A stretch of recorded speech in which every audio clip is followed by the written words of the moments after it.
కన్నడ సినీ నటి రాజకీయ నాయకురాలు దివ్య స్పందన అలియాస్ రమ్యకు ప్రముఖ కన్నడ నటుడు దర్శన్ అభిమానుల నుంచి తీవ్ర బెదిరింపులు ఎదురవుతున్నాయి. ముఖ్యంగా రేణుకాస్వామి హత్య కేసుకు సంబంధించి రమ్య చేసిన వ్యాఖ్యలే ఈ బెదిరింపులకు కారణమని తెలుస్తోంది. ఈ కేసు విచారణ కొనసాగుతున్న నేపథ్యంలో రమ్య తన సోషల్ మీడియాలో రేణుకాస్వామి కుటుంబానికి న్యాయం జరగాలి అని తన మద్దతును తెలుపుతూ ఆమె ఓ పోస్టు పెట్టారు. దీంతో ఆ పోస్టుకు హీరో దర్శన్ అభిమానులు తనకు అసభ్యకరమైన కామెంట్స్ పెట్టారని నటి తెలిపారు. ఈ మేరకు ఆమె ఇన్స్టాగ్రామ్ ద్వారా స్క్రీన్ షాట్స్లను పోస్ట్ చేశారు. రేణుకాస్వామికి బదులుగా నిన్ను హత్య చేసి ఉండాల్సింది, అత్యాచారం చేస్తామంటూ ఎంతోమంది దర్శన్ అభిమానులు తనకు మెసేజ్లు పంపినట్టు చెప్పారు. తనతో పాటుగా తన ఫ్యామిలీని కూడా వదలటం లేదని ఆమె ఆవేదన వ్యక్తం చేస్తున్నారు.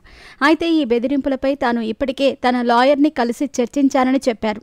తనకు వచ్చిన బెదిరింపుల మెసేజ్లను పోలీసుల దృష్టికి తీసుకెళ్తానని, ఈ కామెంట్స్ చేసిన వారిపై డీజీపీకి ఫిర్యాదు చేస్తానని వెల్లడించారు. ఇలాంటి కామెంట్స్ మహిళల ఆత్మగౌరవాన్ని దెబ్బతీస్తాయని రమ్య అభిప్రాయపడ్డారు.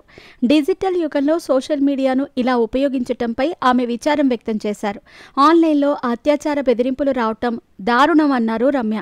ఇది కన్నడ సినీ పరిశ్రమలో మరోసారి హాట్ టాపిక్గా మారింది. కాగా రేణుకాస్వామి హత్య కేసులో కర్ణాటక హైకోర్టు దర్శన్కిచ్చిన బెయిల్ను రద్దు చేయాలని కోరుతూ కర్ణాటక ప్రభుత్వం దాఖలు చేసిన పిటిషన్పై సుప్రీంకోర్టు విచారణను పూర్తి చేసి తీర్పును రిజర్వ్ చేసింది.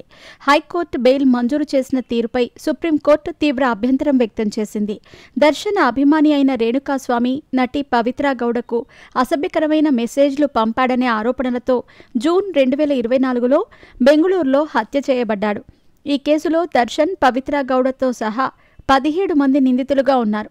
వారందరూ ప్రస్తుతం బెయిల్పై ఉన్నారు. రేణుకాస్వామిని కిడ్నాప్ చేసి హింసించి ఆ తర్వాత చంపి ట్రైన్లో పడేశారని పోలీసులు ఆరోపించారు.